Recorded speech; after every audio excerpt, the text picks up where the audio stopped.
So a couple of years back, I got an invitation to the International Honor Society for Economics, and I got to eat dinner with all my professors in the econ department. And the subject of automation came up. I asked them what happens when half or nearly all of today's jobs become automated, and they didn't really seem all that concerned. They thought the market would take care of it the way it always has. Creative destruction brought on through technology will just replace the jobs that were lost with new jobs. The market is really adaptable, but don't you think that a scenario could possibly arise where maybe 5 to 10% of those obsolete jobs just never get replaced? And what about the people that are only qualified or capable of being fry cooks or janitors or cashiers? What happens to them when they're just not needed by employers ever again? And even though there are some economists and experts now that are getting a bit concerned about this and saying that we may have to implement some policy in order to block this or counter this, I'm still seeing a strong disconnect between a lot of economists and the experts at the forefront of this thing that say this is happening, like this is coming, and this is just the beginning. Some people are excited about this, they look forward to it, and they say that we're entering a post-scarcity economy or a post-capitalist society where all of our basic needs are taken care of and we just don't have to work anymore, or at least not as much. And I don't doubt that eventually our society could get to that point where, most of our basic needs are taken care of through automation and we just either don't have to work as much or don't have to work anymore. I'm just saying nobody knows how long that's going to take. It could take 100 years for all we know. So we need to have some sort of survival plan to survive this 100-year transition to, the end of history or a post-scarcity world. So I feel that the people who study economics should be developing contingency plans right now to get ahead of this thing in case it actually becomes a problem. And there are some ideas of what a post-capitalist economy may look like, but most of these have some critical flaws.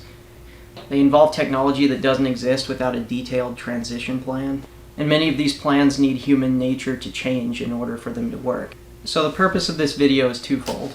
I'm going to offer some of my own solutions to a scenario where technological unemployment becomes a problem, and I'll also attempt to paint a picture of what this transition to a post-capitalist society could look like.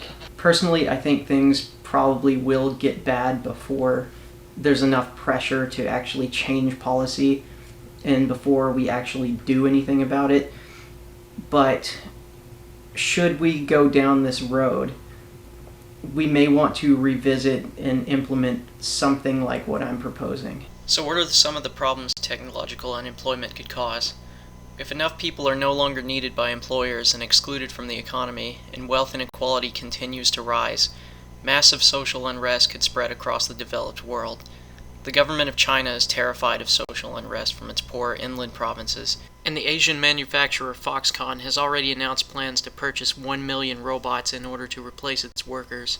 Famous economists like Robert Shiller and others have said that we should prepare for a world with even more inequality. Deflation is another possible consequence. Deflation is extremely dangerous, much more harmful to the economy than inflation. If income is low enough, households will only spend money on goods that are absolutely essential to survival. This lower demand could cause prices and profits to drop, and therefore wages. This could lead to a self-sustaining economic collapse that economist Irving Fisher called a death spiral. My solution to this is based on the bottom levels of Maslow's hierarchy of needs. At the bottom are the most basic needs for survival. One of the primary purposes of a civilization is to provide us with the means to meet these basic needs. Some say we should hurry through this transition and try to automate everything. I believe we should laser focus on speeding up the automation of the production of our most basic necessities at the bottom of the pyramid, while saving and increasing the jobs that require large numbers of humans to do them. The point being that as robots take more jobs and work hours decrease, household purchasing power will be protected. As time goes on and automation becomes more sophisticated through funding, we can slowly work our way up and satisfy more and more basic needs. So basically, if I'm only working like 2 to 3 days a week and I'm only making like 20 to 25K a year, it won't matter as much because most of my food and housing and essentials are already free or nearly free. So the rest of my income is freed up now to purchase consumer durables and services that will stimulate the economy. We can start by funding the automation of farming to make some foods nearly free. I'm seeing the partial creation of an automated food supply chain by private companies already. We could use money from farming subsidies that already exist to complete a nearly human-free supply chain from farms to stores. Farming subsidies today are barely effective in bringing food prices down and aren't supported by most economists, so this could be a much better use for them. Farmers receive $14 billion in subsidies every year. Imagine how spending a fraction of that on drones that tend high-yield crops night and day would boost efficiency. It's kind of mind-blowing considering how ubiquitous drones have become that this hasn't been done already. So we all know modern economies are all somewhat managed with elements of capitalism in them. Most people sell their labor, private companies satisfy most wants and needs, and states provide some services such as protection, education, and healthcare. Thinking about what comes next is probably like a medieval serf trying to imagine the next economic paradigm. I call the first stage in this transition to a new economy delaying the inevitable. I've listed some events that could occur during this period and some measures that governments may try to implement to reduce technological unemployment. I don't necessarily support them all. Work hours will probably fall, automated trucks will travel day and night, greatly increasing productivity. We can create human jobs with infrastructure programs. $1 spent repairing roads and bridges grows the economy by more than $1. Our saving grace may be the fact that our infrastructure is so in need of repair. The American Society of Civil Engineers gives our infrastructure a D grade and says that we need over $3 trillion in maintenance. The military is basically a huge jobs and research program and will likely remain so. A guaranteed minimum income may be tried, and it's probably the biggest contender to my plan, but it would be very expensive, costing hundreds of billions, and I don't really like the idea of relying on a handful of ultra-wealthy people for survival. I believe my plan would be much cheaper and more politically feasible.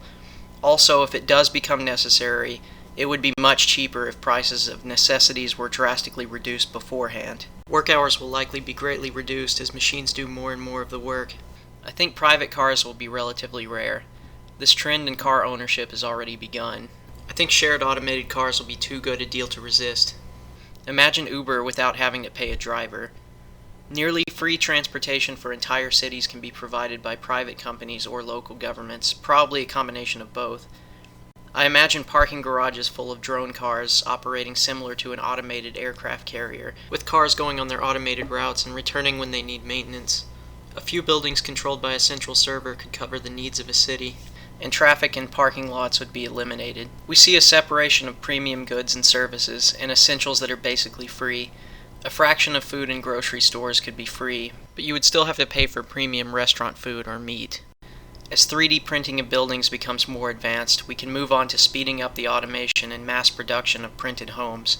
This would drastically bring down the price of housing. The definition of poverty could change.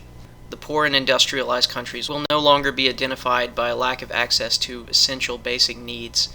They will be defined as people who don't spend their incomes on premiums like restaurant meals and electronics. This phase would still have a lot in common with today's economy. You can still go out and purchase premium goods, and you can still start a business to satisfy some need if you want to. The final evolution would take place around the end of this century. These predictions are pretty hypothetical since this world would be far in the future.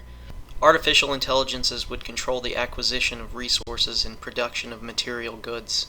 The last remaining real jobs would probably involve overseeing these artificial intelligences, providing entertainment, and serving in the military, even though wars could probably be fought by AI. These jobs might exist only because we don't trust AI, but that's a whole other issue. All goods, both essential and luxury, could be produced by machines for free.